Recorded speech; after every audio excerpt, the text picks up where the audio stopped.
জেআরবিটির offer, special executive এবং বেকারত্বের চাকরি, শূন্যপদ পূরণ নিয়ে বিধায়ক সুদীপ রায় বর্মনের গুরুত্বপূর্ণ বক্তব্য। শুনতে থাকুন, নিউজ ত্রিপুরা ওয়ান চ্যানেলের সাথেই থাকুন। আপনার মতামত অবশ্যই কমেন্টস বক্সে জানাতে পারেন। তার আগে নিউজ ত্রিপুরা ওয়ান চ্যানেলটি অবশ্যই সাবস্ক্রাইব করুন। শুনুন মাননীয় বিধায়ক Sudip Roy Barman জেআরবিটির offer, special এক্সিকিউটিভের result, অন্যান্য চাকরি এবং শিক্ষিত বেকার যুবক যুবতীদের অবস্থান নিয়ে তিনি কি বলছেন।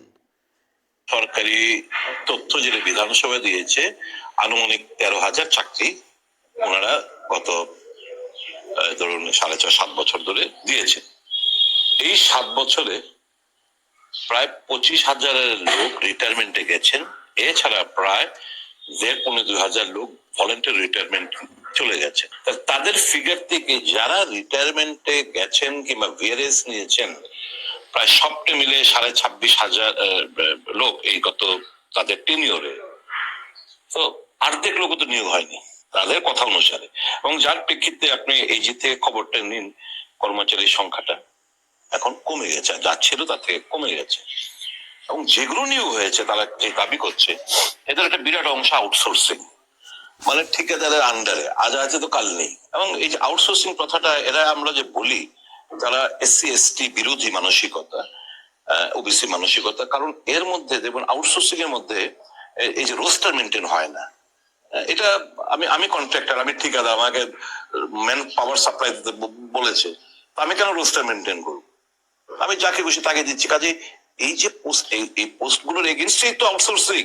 তাহলে এই যে এসসি এসটি যে রিজার্ভেশন যে প্রথাটা যেটা চালু রয়েছে, এটা ডিপ্রাইভ হচ্ছে। কাজে আমরা বলছি দে আর এন্টি মানে এসসি এবং এসটি বিরোধী মানসিকতায় তারা আবদ্ধ, এবং তার জন্য সংবিধান মানে না। এরা পার্লামেন্টে দাঁড়িয়ে আমাদের ফাদার অফ দ্য কনস্টিটিউশনকে যারা ব্যঙ্গ করতে পারে, আজকে তারাই নাকি বিভিন্ন জায়গায় সংবিধান নিয়ে কথাবার্তা বলে।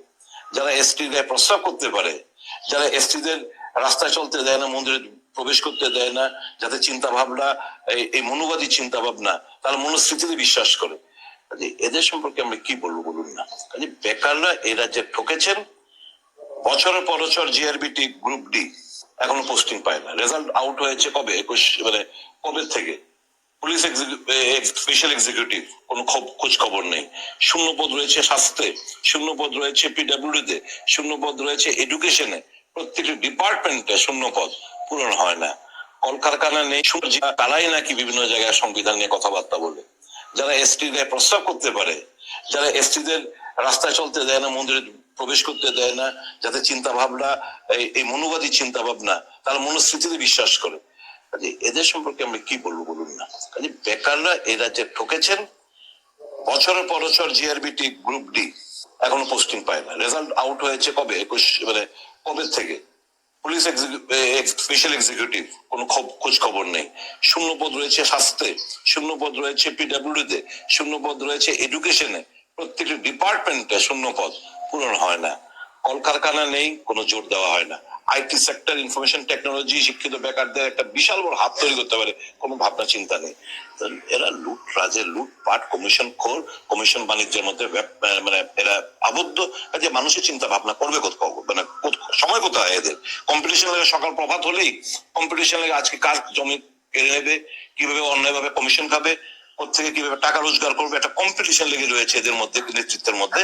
এবং এই যে ব্লক বুথ নিয়ে, বুথ প্রেসিডেন্ট নিয়ে, মন্ডল নিয়ে কিংবা জেলা নিয়ে, এ হচ্ছে মারামারি, কারাকারি। কারণ এদের হচ্ছে লুটপাটের নেতৃত্ব কাকে দেবে, তার জন্য এত কারাকারি। শুনলেন বিশেষ বক্তব্য মাননীয় বিধায়ক সুদীপ রায় বর্মনের। তিনি জেআরবিটি, স্পেশাল এক্সিকিউটিভ, অন্যান্য চাকরি, শূন্যপদ পূরণ, শিক্ষিত বেকার যুবক যুবতীদের নিয়ে তিনি তার মন্তব্য তিনি করেছেন। যিনি রাজ্যের অত্যন্ত গুরুত্বপূর্ণ একজন মন্ত্রী ছিলেন, বর্তমানে কংগ্রেসের বিধায়ক হয়েছেন।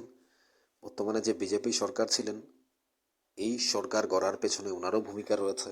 তিনি নিজেও স্বাস্থ্যমন্ত্রী ছিলেন, অর্থাৎ সেই জায়গায় দাঁড়িয়ে তিনি বেকারদের নিয়ে কথা বলছেন, আলোচনা করছেন, বিধানসভায় দাঁড়িয়েও বলেছেন। আজও বলছেন, অর্থাৎ মাননীয় বিধায়ক সুদীপ রায় বর্মন তিনি জেআরবিটি নিয়ে কথা বলেছেন, কেন অফার দেওয়া হচ্ছে না, কেন পোস্টিং দেওয়া হচ্ছে না, এবং তিনি বলেছেন স্পেশাল এক্সিকিউটিভ নিয়ে, অন্য অন্য দপ্তর নিয়ে, সমস্ত বিষয় নিয়ে তিনি বলেছেন, আউটসোর্সিং নিয়ে কথা বলেছেন। কথা তিনি বলে যাচ্ছেন, বেকারদের জন্য কথা বলছেন, রাজ্য সরকারের বিরুদ্ধে তিনি তার ক্ষোভ ছেড়েছেন, রাজ্য সরকারের বিরুদ্ধে তিনি কথা বলছেন, রাজ্য সরকারের বিরুদ্ধে তিনি সুর চড়াচ্ছেন, একের পর এক কথা বলে যাচ্ছেন, প্রশ্ন করে যাচ্ছেন, তথ্য চাইছেন, তথ্যভিত্তিক কথাবার্তা বলছেন, সবই ঠিক আছে, কিন্তু আসলে কি হবে, বেকারদের নিয়ে আগামী দিনে কি হতে যাচ্ছে, বেকাররা কি করবে, তাদের ভবিষ্যৎ কোথায়? প্রতি বছর ত্রিপুরা রাজ্যে মাধ্যমিক pass, 12 pass, BA pass, MA pass, MSc pass, এভাবে করে পিএইচডি থেকে শুরু করে বিএড, ডিএলএড, বেকারত্ব শুধু বাড়ছে, কিন্তু চাকরি পাচ্ছে কতজন? 7 বছরে 13,000 চাকরি হয়েছে, রিটায়ারমেন্টে গেছে 25,000। এটা আমার তথ্য নয়, মাননীয় সুদীপ রায় বর্মন তথ্য দিয়েছেন। তাহলে তার অর্ধেক চাকরি হয়েছে, বাকিরা এবার বেকারত্ব বাড়ল কত 7 বছরে? সেগুলো কবে চাকরি হবে, কবে চাকরি দেবেন?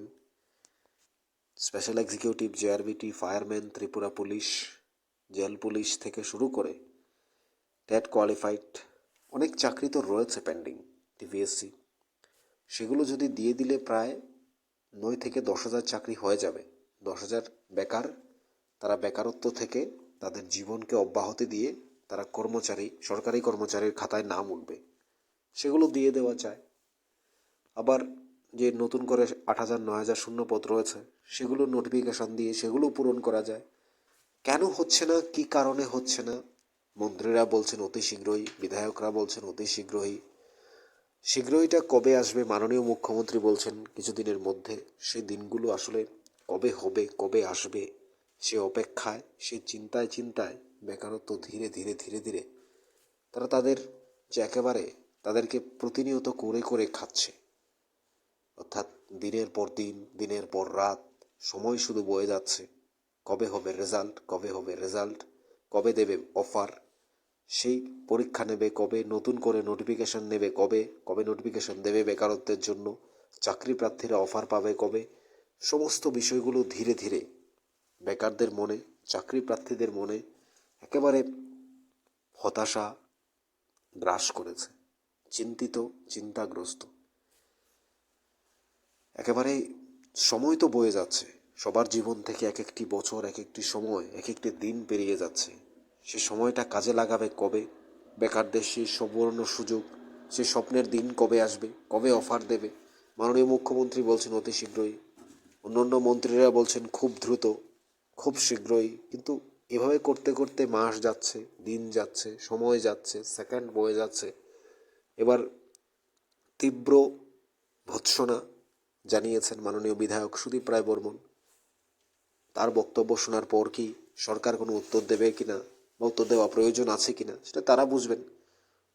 আপনাদের কি মনে হয় মাননীয় বিধায়ক সুদীপ রায় বর্মনের এই বক্তব্যে? আপনারা জানাতে পারেন কমেন্টস বক্সে।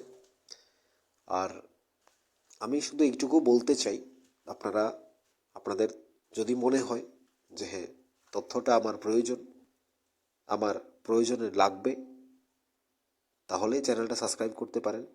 আর যদি আপনি একান্তই মনে করেন না আমার প্রয়োজন নেই, আপনি শুধু সমালোচনা করার জন্য ব্যস্ত রয়েছেন, আপনি সমালোচনা করতে পারেন, তাতে আমাদের কোনো আপত্তি নেই, কিন্তু আপনি স্কিপ করে চলে গেলে ভালো, আপনি না দেখলেই ভালো। কারণ আপনি যখন আপনার মাথার মধ্যে শুধু এতটুকুই রয়েছে যে কোনো ভিডিও আপলোড করব মানে সমালোচনা করব, তাহলে আপনার না দেখাটাই ভালো। কারণ আপনার জীবনকে আপনি যেভাবে সাজাবেন সেভাবেই সাজবে, আপনাকে কেউ চেঞ্জ করতে পারবে না আপনি নিজে চেঞ্জ না হলে। আমাদের ভালোবাসেন, যারা আমাদের ভালোবাসেন তারা আমাদের চ্যানেল সাবস্ক্রাইব করেছেন, আমাদের সাথে রয়েছেন, আমাদের সাথে কথা বলছেন, আমাদের ভিডিও দেখছেন, কমেন্টস করছেন। কিন্তু যারা ভালোবাসবেন না, যারা শুধু শুধু আমাদের সাথে থেকে আপনারা নিজেদের সময় নষ্ট করে কোনো লাভ নেই, আপনারা না দেখেই থাকতে পারেন। আর আমাদের মতো কোনো না কোনো সংবাদ মাধ্যম, কোনো না কোনো চ্যানেল ভিডিওটা আপলোড না করলে, তথ্যগুলো তুলে না ধরলে আপনারা পাবেন কি করে বলুন? আমার প্রিয় ভাই বোনেদের এটুকু বলতে চাই, নিউজ ত্রিপুরা ওয়ান চ্যানেল আপনাদের যাদের ভালো লাগবে আপনারা সাবস্ক্রাইব করবেন। আপনাদের ভালোবাসা পেয়ে আমরা এতটুকু এসেছি। আপনারা যারা মনে করেন যে হ্যাঁ আমাদের তথ্য প্রয়োজন, আমাদের জানা প্রয়োজন, তাহলেই আপনারা আমাদের সাথে থাকবেন। শুধু শুধু না হলে অযথা আপনারা নিজের সময় নষ্ট করার দরকার নেই, আমাদের চ্যানেল দেখারও দরকার নেই। শুধু শুধু আপনারা এসে আপনারা নিজেরা তো নেগেটিভ থট নিয়ে আছেন, আপনারা নিজেরা তো নেগেটিভ নিয়ে আছেন, বাকি এখানে এসে ফালতু মানে উলট পালট কমেন্টস করে আরও ভালো ছেলে মেয়েদের যারা কিছুটা ভালো করার চেষ্টা করছে, ভালো তথ্য চাইছে, তাদের মাথাটাও খারাপ করে দিচ্ছেন। তো আমি আশা করব যারা চাকরি প্রার্থী, অফার প্রার্থী, রেজাল্ট প্রার্থী, শূন্যপদ পূরণের জন্য যারা পরীক্ষা দিচ্ছেন, চেষ্টা করছেন, আপনারা আমাদের চ্যানেলের সাথে থাকবেন। কিন্তু আপনারা যাদের ভালো লাগবে চ্যানেলটি সাবস্ক্রাইব করে রাখবেন তথ্যের প্রয়োজন হলে। আর যারা মনে করবেন যে না দরকার নেই, তারা না দেখেই দূরে থাকতে পারেন। আপনাদের সবাইকে ধন্যবাদ।